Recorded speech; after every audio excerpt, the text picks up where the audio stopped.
I never thought the day would come when the very child I gave up my life to raise, the one I held through every tear after her mother, my daughter, passed, would look me in the eye and reduce me to nothing more than a servant. I never imagined that love, sacrifice, and sleepless nights could be forgotten so easily, as if they meant nothing at all. It happened at the Hastings Country Club. White linen tablecloths, glasses shaped like teardrops, waiters who folded your napkin when you stood up. I'd worn my best slacks. The pearl ones my daughter used to say made me look elegant without trying. I even had my hair done. I thought I was being invited as family. Turns out, I was there as background noise. Blair, my granddaughter, 18, glowing with that glossy sheen that only comes from expensive moisturizer and never having to worry about money, was sitting with 3 other girls from her elite prep school. They all looked like they'd just walked out of a catalog.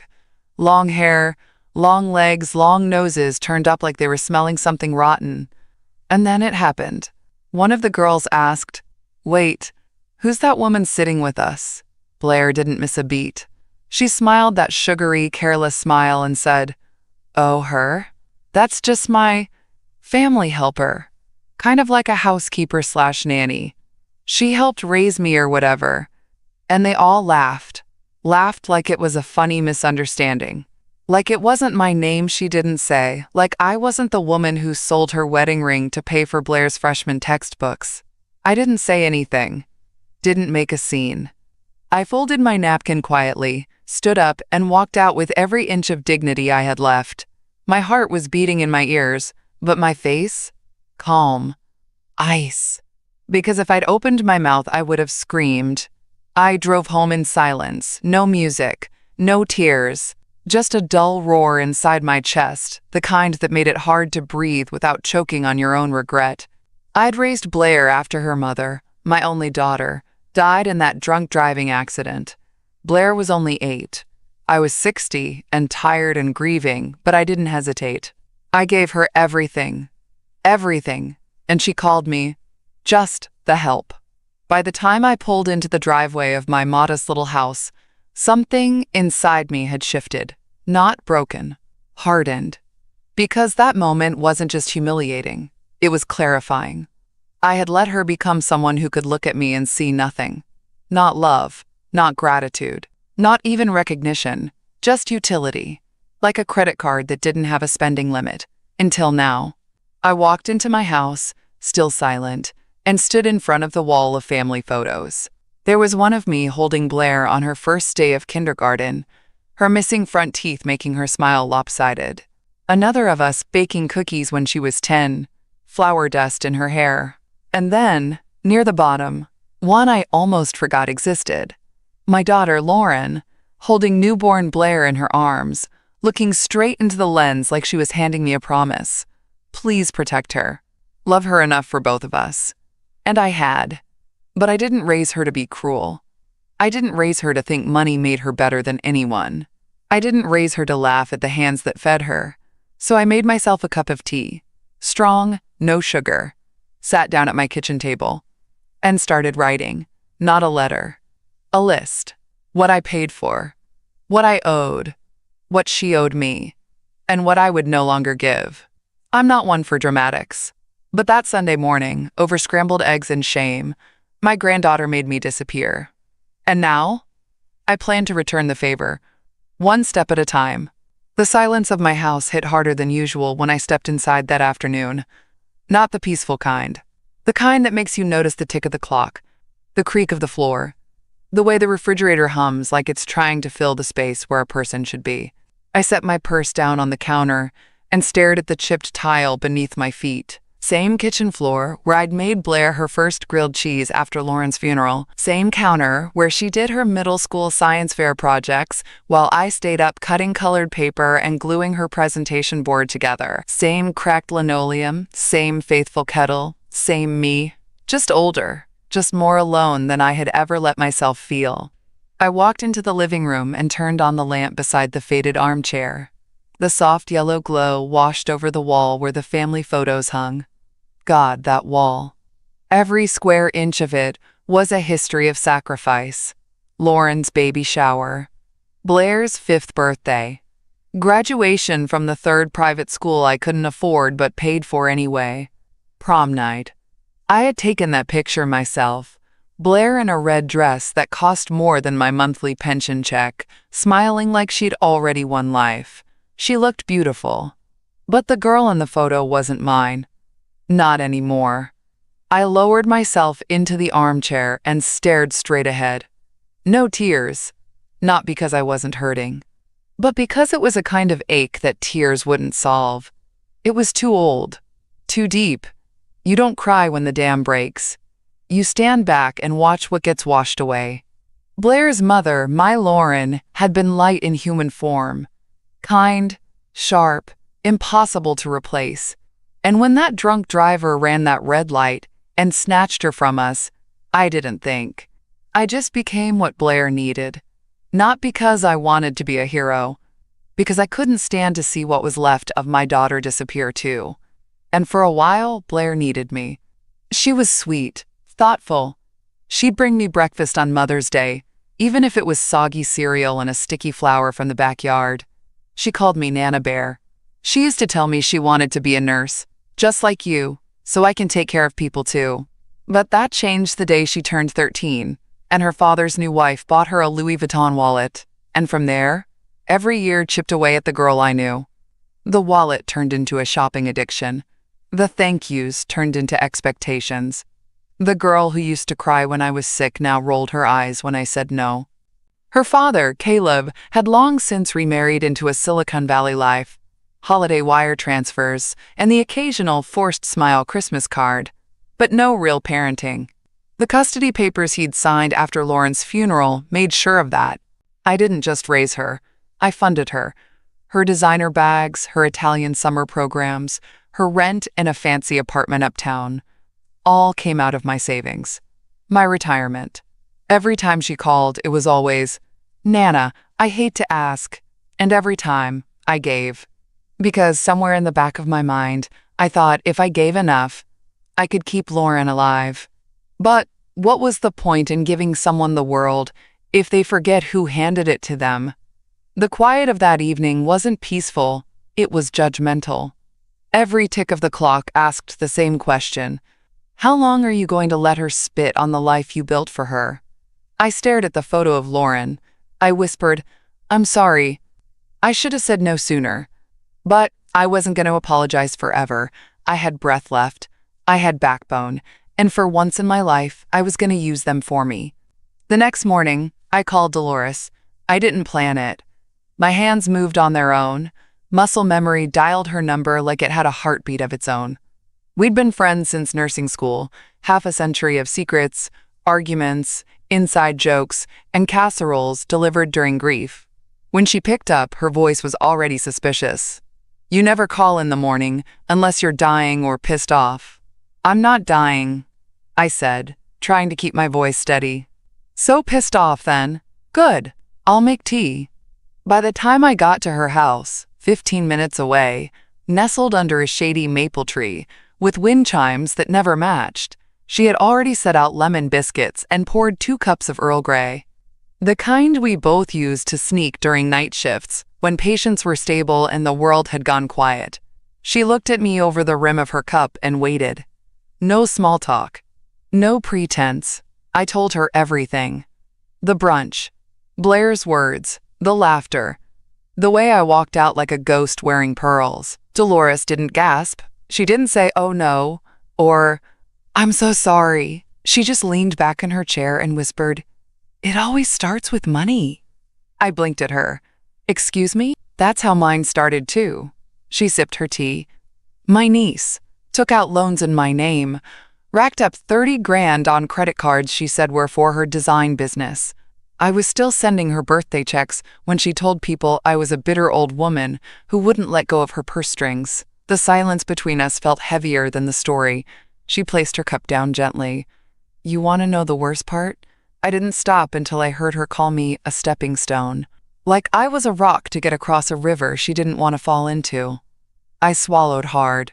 She called me her servant, Del. Laughed about it like I wasn't sitting 5 feet away. Dolores reached across the table and gripped my hand. Her nails were chipped. Mine, too. That's how we'd always known we were real. Then stop funding the lie. She didn't say it cruelly. She said it like a nurse setting a broken bone. Firm. Necessary. A little painful. I looked down at our intertwined hands. I've been paying for everything, Del. Her rent. Her credit cards. That trip to Greece? The one she said she saved for? I paid half. I told myself I was giving her a future. Dolores gave me that look. The one that could cut through delusion like a scalpel. You weren't giving her a future, Margaret. You were buying back your daughter. The words stung, because they were true, and I couldn't pretend otherwise. I don't know how to stop, I whispered. You start by saying no, she said. You start by reminding yourself that being needed isn't the same as being loved. I closed my eyes. What if she hates me for it? She already does, Dolores said gently. She just doesn't know it yet. But she will. The second her card gets declined, and she doesn't have you to fix it. We sat in silence. Then I took a deep breath and said the words I hadn't let myself say out loud. I'm done, Del. No more money. No more pretending. I'm gonna start writing my will tomorrow. Her face softened, not with pity, but pride. Good, she said. Make sure it has her name crossed out in pen so she knows you meant it. We laughed. For the first time in days, I felt like myself again. Not a servant. Not a stepping stone. Not a purse with legs. Just Margaret. And Margaret was done being used. 3 days later, Blair called me. Not a text. Not a hi or hey. An actual call, like I was worth hearing. I knew what it meant before I answered. Blair never called unless she wanted something she couldn't get herself. Hi, Nana, she sang. The voice of a girl who still thought sweetness could fix anything, who'd never had to clean up a mess that wasn't done for her. I miss you, she added, just a half beat too late. I didn't play into it. You sound busy, she giggled. Ugh, so busy. Finals are killing me. And there's this Italy trip for our cultural studies class. It's kind of a once-in-a-lifetime thing. I leaned against the kitchen counter and stared at the cracked tile I still hadn't fixed. I see, I said. So, the deposit's due by Friday, she continued, voice feather-light. It's only $3,200 now, but then the rest is due later. I wouldn't ask, but Mom always said you'd support my education no matter what. There it was. The guilt anchor. Always Mom. Always Lauren. Like I was supposed to keep bleeding because my daughter couldn't. What Blair didn't know was that I'd already written her out of my will the night before.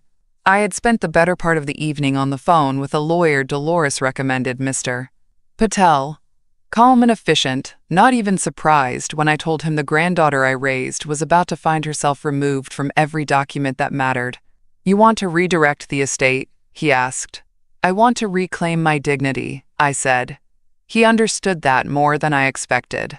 Now, standing there with the phone to my ear, Blair chattering on about Tuscan villas and pasta-making workshops, I didn't interrupt her. I let her believe she still held the power. That sounds like a beautiful opportunity, I said softly. There was a beat of silence. You mean it? You'll cover it? I smiled. I always support your growth, sweetheart. The truth was, I was about to support a lot of girls' growth, but not hers. Blair squealed. Nana, thank you. You're the best. I seriously don't know what I'd do without you. You'll find out soon enough. We hung up, and I sat down at my desk. I opened my checkbook and wrote a check, not for Blair, but for the attorney's retainer. Then I pulled out the thick manila envelope I had started filling the night before. It held every receipt, transfer, and bill I'd ever paid on Blair's behalf. I was building a paper trail, not to punish her, but to remind myself of just how much I had given. It was easy to forget when she called me Nana in that sing-song voice. Easy to let one smile erase 10 years of entitlement. But paper didn't lie. I took out another folder. This one labeled Scholarship Fund L.A. Whitmore Girls Grant. Named after Lauren. Not Blair. I'd already started the process. My lawyer would finalize the foundation paperwork by the end of the month. The seed money would come from the heirloom necklace I'd never worn, the one my mother gave me on my wedding day. I didn't need it. I needed peace. And I wanted it to mean something again. Because if Blair was going to call me the help, then it was time I helped someone who deserved it. When I closed the folder, I felt a sense of clarity I hadn't felt in years. Blair thought she'd won. Again. Thought I was still wrapped around her finger like tissue paper. But what she didn't know, the hand that used to write her checks had already signed her away. The receptionist at Fairhurst Academy smiled politely when I walked in, heels echoing off polished marble. "I'm here to donate books," I said, lifting the small box in my hands. It wasn't a lie. The books were real, used, but well-kept biographies of pioneering women. But that wasn't why I was there. "Oh, that's lovely," the receptionist said. "We don't get many grandparents coming in," I smiled. "I try to support in any way I can." She buzzed me through, and I stepped into the corridor, following the faint hum of chatter and distant laughter. I hadn't been here in over a year. Last time, it was parent night, and Blair introduced me as her, quote, guardian for paperwork stuff. I'd brushed it off then. I told myself she was nervous, ashamed of being raised by an old woman with arthritic hands and orthopedic shoes. But deep down, I knew better. I made my way to the library, dropped the books off at the donation desk, and lingered long enough to observe. Blair wasn't hard to find. She never was. She was perched on one of the high-backed chairs in the Commons, surrounded by her usual orbit of wealth-draped classmates. She laughed with her head tilted back, like someone who believed her reflection deserved applause. I stood off to the side, out of view, and watched. "You should have seen her house," Blair was saying. "So quaint, like hand-stitched curtains and actual teacups." I felt like I was visiting my great-grandmother's time capsule. The other girls laughed. Not harshly, not mockingly, just comfortably, like they were used to her performing. A teacher walked by, and the laughter quieted. As the woman passed, Blair's smile dropped like a mask she didn't need anymore. She pulled out her phone and started texting without looking up. I felt a weight shift in my chest. Not pain, recognition. The girl I raised, the one who used to cry when her goldfish died, who once gave me a hand-drawn World's Best Nana certificate, was nowhere in sight. This Blair wasn't soft or grateful, or even particularly kind. She was polished, loud, hollow. "Mrs. Whitmore?" A voice startled me. I turned to see a woman in a navy sweater and sensible shoes. The headmistress, Mrs. Halden, if I remembered correctly. "I just wanted to say thank you for the donation," she said, smiling. "And, if I may, I've been meaning to speak with someone from Blair's family." "Oh?" I asked, keeping my voice neutral. She hesitated, then glanced toward the common room. "She's bright, charismatic, but," the woman sighed, "her academics are slipping. She's failing 2 courses, and, well, her attitude toward staff has become difficult." I said nothing. "I wasn't sure if anyone at home was aware," she continued carefully. "She speaks as though she has no oversight, no limitations." "That's probably accurate," I said quietly. The woman smiled sadly. "We see it sometimes. Young people mistaking privilege for purpose." I nodded. I suppose that's something we both used to believe she'd outgrow. Before we parted, I asked one question. If, say, a donor wanted to support students who actually needed help, girls with good hearts and no means, would you be open to that? Her eyes lit up. "Absolutely." "Good," I said. "You'll be hearing from my attorney." I left without speaking to Blair. There was nothing to say. Not anymore. She didn't even know I'd been there. She didn't see me. But she would feel me.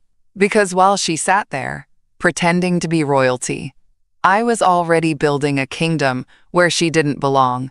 That night, I couldn't sleep. I sat at the kitchen table with my old leather-bound journal open in front of me, the one Lauren gave me the year she got her driver's license. She said, "Write something real in it every day, no fluff." I'd laughed at the time, told her my life was too boring to fill a whole journal. Turns out, love takes up pages. So does disappointment. I stared at the blank line under today's date and slowly began to write. I saw her today. Not the girl I raised. The one who used to tuck herself under my arm during thunderstorms. I saw the girl money built. And money, I'm learning, has terrible taste. I paused, pressing the pen against the paper hard enough to dent it. The truth is, Blair used to be soft. She used to make me laugh so hard I'd cry over burned pancakes and glue-covered crafts. I used to wake up to her singing from the bathroom and the sound of her tiny feet running down the hall. Back then, she didn't care what brand her shoes were or how quaint my house was. Back then, she loved me because I loved her, fully, loudly, always. But I see now, I gave too much. Not just money. Permission. Power. The belief that love meant never saying no. And that kind of love, it doesn't raise a person. It cages them, locks them in the delusion that love comes with no consequence, that someone will always be there with a blank check and a kind voice. That was me. That's who I became, the cage builder, the hand that gently enabled her to forget how to stand on her own. I thought I was honoring Lauren's memory, thought that giving Blair everything was the same as keeping Lauren alive. But Lauren would have told her no. Lauren was kind, but she wasn't soft. She would have demanded respect. And I never did, until now. I looked over at the photo of Lauren and Blair again, Lauren holding her like a gift she'd earned. And I finally admitted it. I was afraid of losing Blair, so I never taught her how to lose, how to cope, how to earn, how to take no for an answer without making someone feel like dirt for saying it. That wasn't love. That was fear dressed up as devotion. I closed the journal and sat back, exhaling hard. There was no rage in me tonight, no humiliation, no vengeance, just clarity. I'd spent too long believing I had to earn a place in a life I paid for. But the truth? Love that demands your silence, your bank account, and your pride, without giving back even a sliver of respect, is not love. It's a transaction, and I'm done paying. I made myself a cup of tea and stood in the doorway of my living room, looking around at all the furniture I'd dusted 1,000 times. The sofa where Blair and I used to read books. The rug she once threw up on after too much Halloween candy. The place still echoed with our history. But it didn't own me anymore. Tomorrow I'd cancel the Italy payment before she even knew it had been processed. Let her get her hopes up. Let her feel what it's like to depend on something that isn't guaranteed. I would stop shielding her from the world. The next morning, I made 2 phone calls. The first was to the travel agency handling Blair's school trip to Italy. I need to cancel a payment, I said calmly. It was made in error. I'll take the cancellation fee, that's fine. They sounded surprised. Miss Whitmore? The woman asked. Are you sure? Your granddaughter confirmed the funds were cleared. Yes, I said, reaching for my cup of tea. She assumed wrong. The second call was to my lawyer. I want to finalize the transfer, I told him. Scholarship fund. Locked in. No adjustments, not even if she cries. Mr. Patel didn't laugh. Understood, he said gently. You're doing a hard thing, Ms. Whitmore, but the right thing. I hung up, sat in the silence, and let the stillness settle around me like a second skin. That afternoon, I began cutting.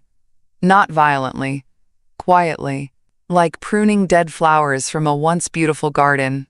First, the luxury credit card she used for shopping sprees. Gone. I'd added her as an authorized user when she turned 16, thinking it would teach her responsibility. It taught her indulgence. I clicked Remove User without hesitation. Next, the monthly transfers for her apartment rent, an overpriced studio in a building with valet trash service and a rooftop pool. I called the bank and paused all auto debits. She's not on the lease? The banker confirmed. No, I said. It's all in my name. Then you're within your rights to end it. Perfect. Last, I logged into the boutique rewards programs. Yes, the ones I never used, but Blair did. The personal shopper accounts, the salon memberships, the priority points for a store where jeans cost $400. All of it. Closed, deactivated, erased. I didn't leave a note. I didn't send a warning. I wasn't giving her the dignity of a heads up. Because real life doesn't give you time to prepare when you've been coasting on someone else's generosity. Let her feel what it's like when the safety net disappears. By dinner, I had made my final move. I opened the wooden jewelry box on my dresser, lined in velvet, filled with things I'd once imagined passing down to her on her wedding day. But today wasn't about sentiment. It was about clarity. I picked up the heirloom brooch. Platinum, sapphire center, passed from my grandmother to me. Blair once asked to wear it to a formal event and forgot it on the floor of a limousine. That was the day I knew she saw treasure as decoration, not legacy. I took the brooch, wrapped it in tissue, and placed it in a smaller box labeled Auction, Friday Drop-Off. The proceeds would go directly into the Whitmore Girls Grant. No detours, no exceptions. Blair was about to learn what it meant to lose luxury she didn't earn. And the most satisfying part? I didn't have to raise my voice. I didn't have to plead. I didn't have to explain a thing. Because this time, my silence would be the answer. This wasn't punishment. This was reality introducing itself. You called me your servant. You laughed like I was furniture with a bank account. And now? Now you'll learn what it feels like when the help walks out and locks the door behind her. I made myself toast and tea that night. I didn't cry. I didn't check my phone. I didn't wonder how she'd react when she noticed what had disappeared. Because I didn't need her reaction. I needed her to face the reality. The knock on my door didn't come with politeness. It came with fists, heavy, furious, rhythmless, not knocking, but pounding. I didn't flinch. I was in the kitchen, buttering toast. She didn't wait to be let in. The door flew open. She still had the spare key. Blair stormed in like a thunderclap wearing designer sneakers. "Are you serious right now?" she shouted, face red, cheeks streaked with a flush not from heat, but from embarrassment. I calmly placed a slice of toast on the plate beside my tea. "You cut off my card," she spat. "In public, Nana. At Celeste, my friends were with me. I couldn't even buy a bracelet." I stirred my tea once, then again. Slow, rhythmic. "And the apartment?" she went on, voice cracking. "My landlord called, said the rent was reversed. I was humiliated. Do you understand what you've done?" I looked at her, and for the first time, I really looked. She was shaking. Not from sadness, from fury. Not because she lost me, but because she lost the comfort I gave her. And that distinction? It meant everything. "You're angry about a bracelet," I said quietly, "but not about the way you've spoken to me. Not about calling me a servant in front of your friends." She blinked. Her mouth opened, then shut again. "That was a joke." "No," I interrupted. "That was a revelation." Her hands balled into fists. "You said you'd pay for the Italy trip. And then I changed my mind." She gasped like I'd slapped her. You don't get to change your mind." I set down my spoon, the clink of metal against ceramic, louder than her yelling. "I get to do whatever I want with what's mine. You don't get to live in a fantasy where love means no limits." Her lip trembled, but not with sorrow, with disbelief. "You're punishing me?" "No," I said, rising to my feet. "I'm letting you meet yourself, without my money cushioning the impact." She stared at me, like I'd grown a second head, like she couldn't understand.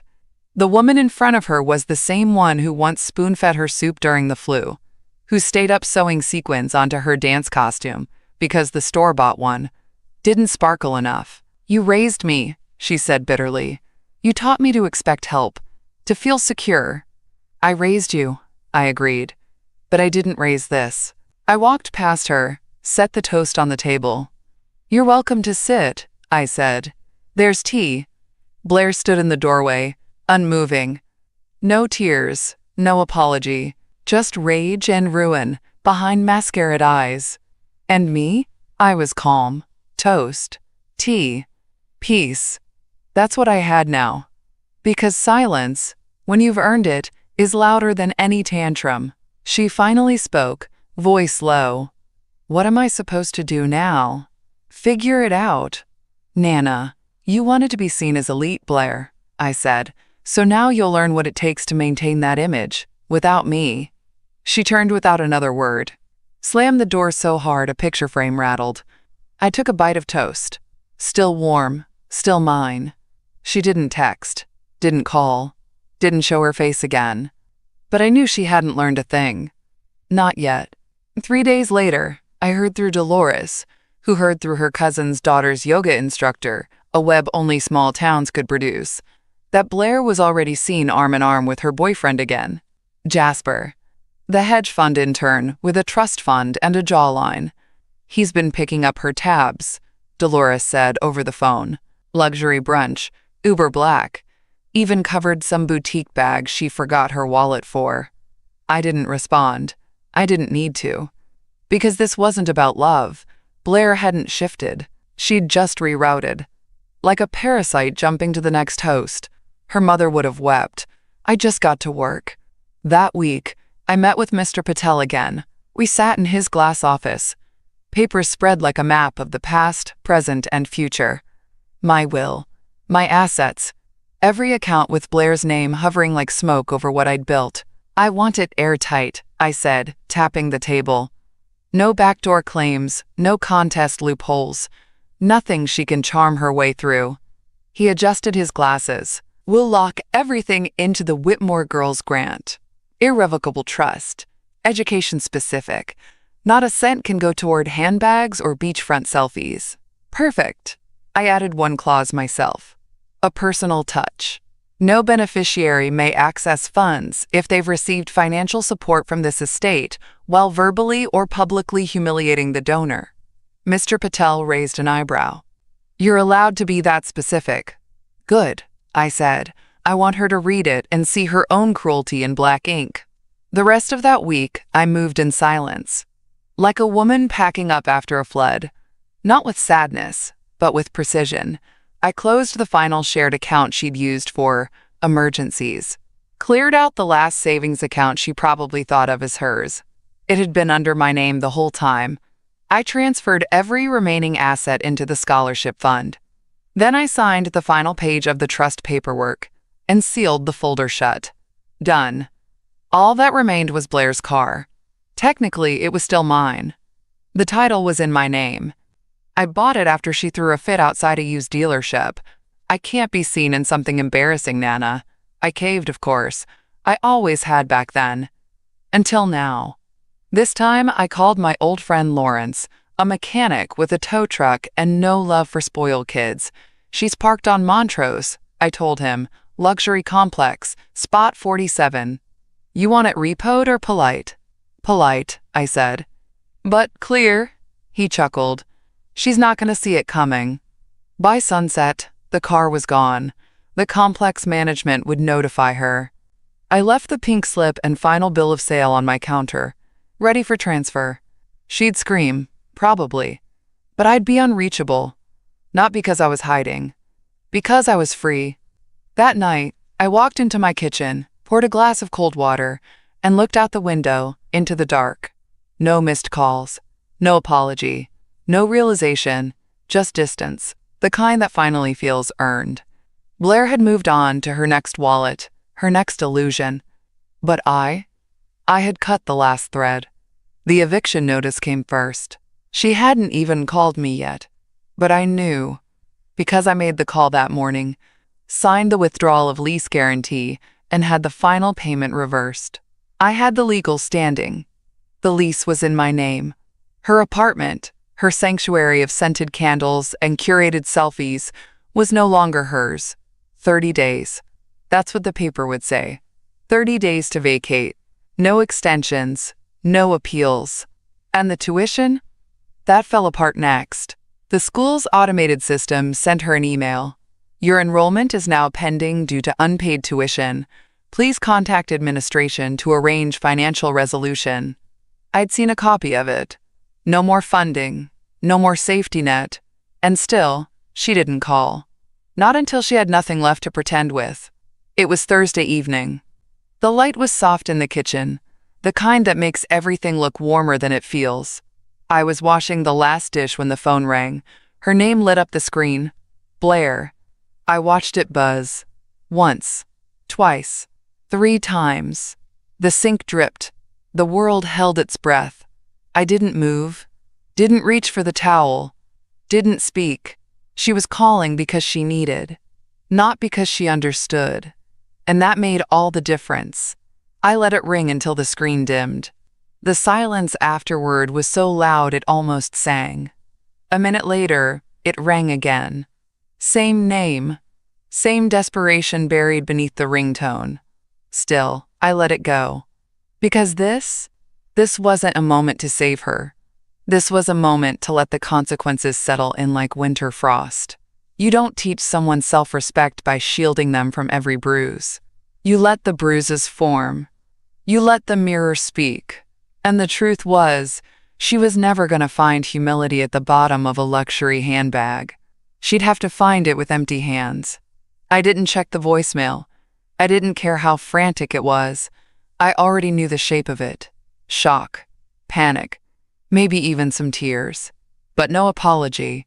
Because girls like Blair never say sorry until the lights go out. And even then, it's not for what they did. It's for what they lost. I dried my hands on a clean dish towel, folded it once, and placed it neatly beside the sink.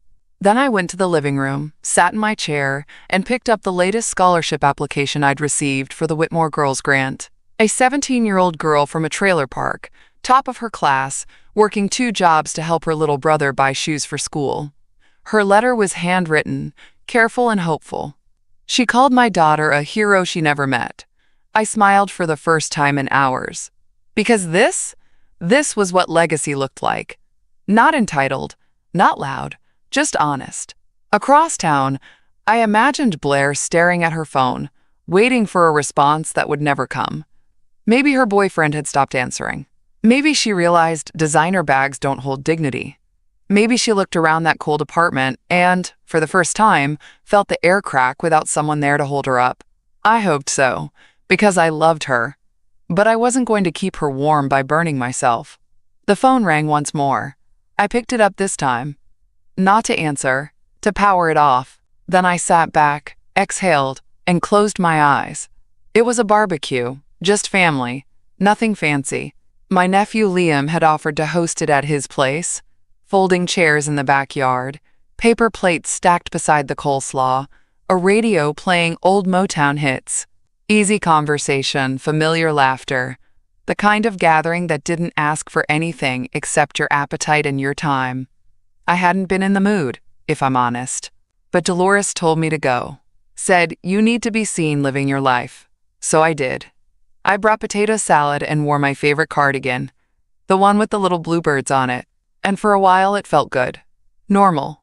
Until it didn't. Until I heard her voice. Are you proud of yourself? The air snapped quiet. I turned. Blair stood at the gate, arms folded, jaw tight, hair slicked back like armor. She wasn't dressed like herself. No silk, no shine, just a wrinkled tank top and jeans that didn't fit right. The kind of clothes you wear when the card doesn't swipe and the Uber never arrives.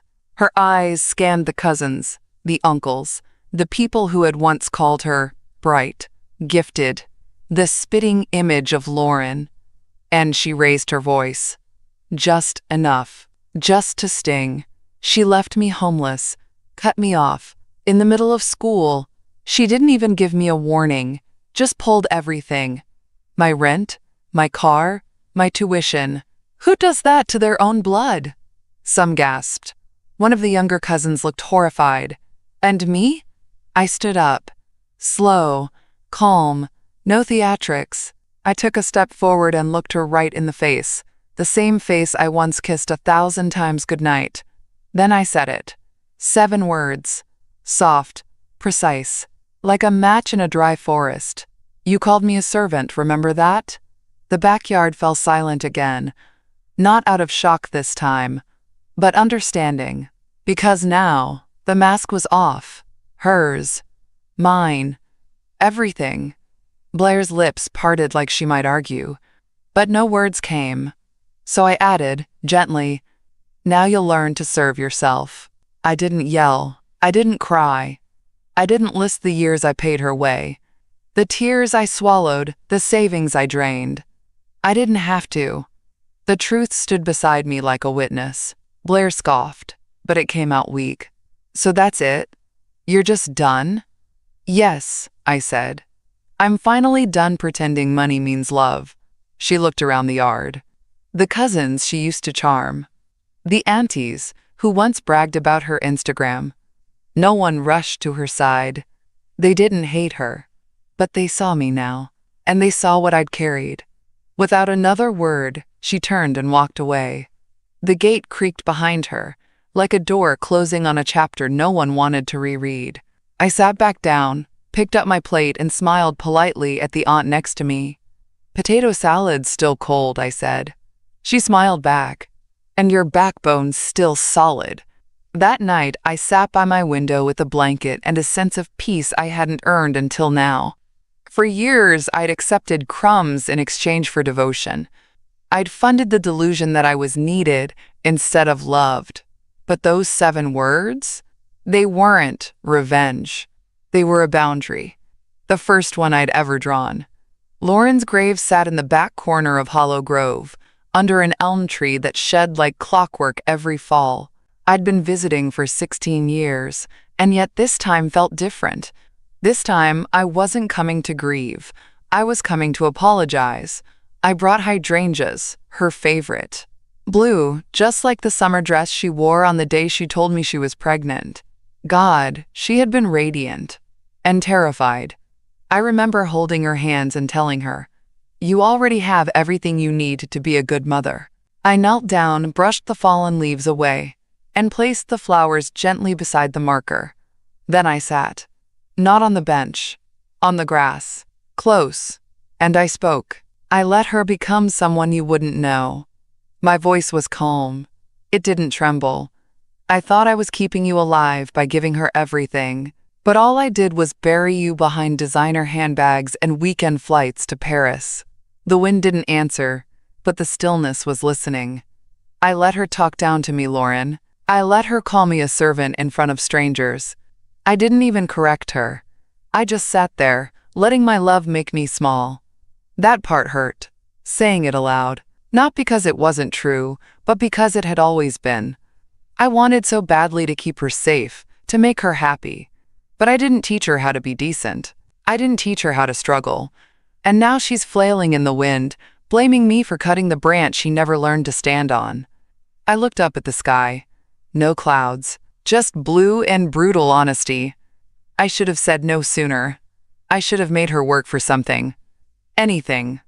I leaned forward and touched the corner of the stone. But I'm fixing it now. Not out of revenge, not to punish her, but because I owe you a family name that doesn't bow for breadcrumbs. I owe you a legacy that isn't dripping with shame. I pulled out a folded brochure from my purse, the first draft of the scholarship flyer, the Whitmore Girls Grant. Full tuition for local girls who'd been through real storms. No frills, just courage, just heart. "I used your name," I whispered, "because I want people to remember you, not the girl who forgot where she came from." I stayed a while longer. Let the quiet soak through me. Let the pain settle in the places I didn't know still ached. Before I left, I said one more thing. She's going to fall. Hard. And I'll be here when she decides to climb. But I won't build her a ladder again. She'll have to find her own. I stood up, dusted off my skirt, and walked back to the car with my shoulders square. This wasn't grief anymore. This was redemption. For Lauren, for me, and maybe one day, for Blair too. The eviction notice landed on her door like a slap. Blair called the complex office, fuming, demanded answers, threatened legal action. But the manager was calm. "Lease was under your grandmother's name," she pulled out. "You've got 30 days. That was the beginning of her unraveling. Not the car. Not the trip to Italy that never happened. This was the part she couldn't style her way out of. No amount of curated Instagram posts could hide a notice taped to a luxury apartment door. And the school? That came next. Her student account had been frozen. Tuition, unpaid. Enrollment on hold. Her class portal locked her out. No warning. No exception. That's when the calls began again. 3 the first day. 5 the next. All ignored. By the end of the week, my voicemail box was full. Not that I checked it. I didn't need to. Because this wasn't silence born of spite. It was silence born of self-preservation. She needed to feel it. The absence. The void she'd carved by treating love like a transaction and family like a service line. I had given her everything but consequences. Now I was giving her nothing else. The final message she left came 2 days after the school notice. I didn't even need to play it. I saw the transcription on my phone. I get it. You've made your point. You hate me. You want me to fail. Well, guess what? I am. Happy now? I'm alone. Everyone's gone. Jasper stopped answering. I'm sleeping on someone's couch. You win. But I wasn't trying to win. That was the saddest part. This wasn't a game. It was the lesson I should have taught her years ago. That people aren't required to keep loving you when you spit on their hands and call it humor. That entitlement is just another word for emptiness dressed in designer. That no one, not even me, owes you loyalty after you treat them like property. I didn't cry when I read that message. I didn't ache. I felt clear. I made myself tea, watched the sun settle behind the trees, folded laundry like nothing had happened, because nothing new had. This was just the truth finally catching up with the girl who'd been outrunning it on my dime. She said I wanted her to fail. She was wrong. I wanted her to break. Because sometimes you have to break before you remember what it means to rebuild. I thought about calling her, just once, to say I still love you. But that's the problem. She's always known I love her, and she's always used it like a weapon.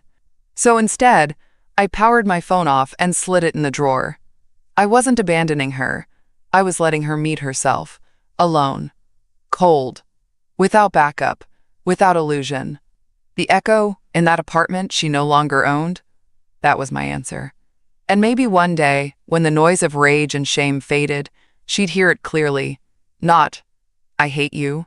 Not, you deserve this. Just, you called me a servant. And now, you serve yourself. I heard about the job from Dolores, of course. She always said she wasn't a gossip, just well-informed. You're not going to believe this, she told me, her voice dropping like a curtain. She's cleaning dorm bathrooms, wearing rubber gloves. Some kids took pictures. I didn't ask to see them. I didn't need to. Because the image already lived in my mind.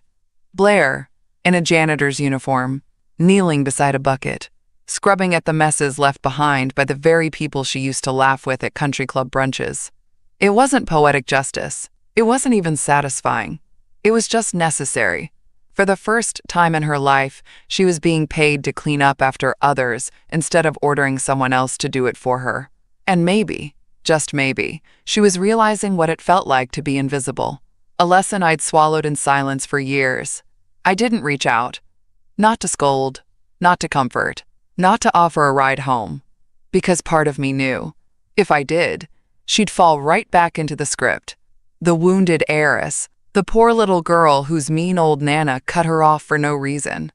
But this wasn't punishment. This was her reset. Word traveled quickly in her circle. The whispers spread like smoke. She's broke. She works with the janitor staff. I heard her parents cut her off. What stung most wasn't the job. It was the silence. Her friends stopped answering. Invitations disappeared. No more brunches, no more boutique parties, no more nights out funded by my bank account. The same people who once clung to her like glitter now scattered the moment the shine faded. And in that way, she and I weren't so different after all, because I remembered how fast people stop seeing you when you're no longer useful, when your house is modest, your clothes are older, when your hands don't shake from rage, but from rheumatoid arthritis. I remembered what it felt like to be called the help at a brunch table I paid for. Now Blair knew that feeling too. And it wasn't rage I felt. It was understanding. One afternoon, I took the long way home from the grocery store. I passed her campus, just as the sun was starting to drop behind the buildings. That's when I saw her, hair pulled back tight, rubber gloves on, pushing a cleaning cart toward one of the older dorm buildings, head down, no makeup, no audience. She didn't see me, and I didn't stop. I just looked, quietly. The part of me that had raised her wanted to run to her, offer her a ride, a coat, a bowl of soup. But the woman I'd become, the one who learned the difference between love and enabling, knew better, because if I saved her now, she'd never save herself. So I let the car roll past, windows up, heart steady, and in the rearview mirror, I caught one last glimpse of her kneeling at a doorway, scrubbing the edge of a tile. The girl in gloves, not royalty, not elite, not abandoned, just human. And maybe, finally, teachable.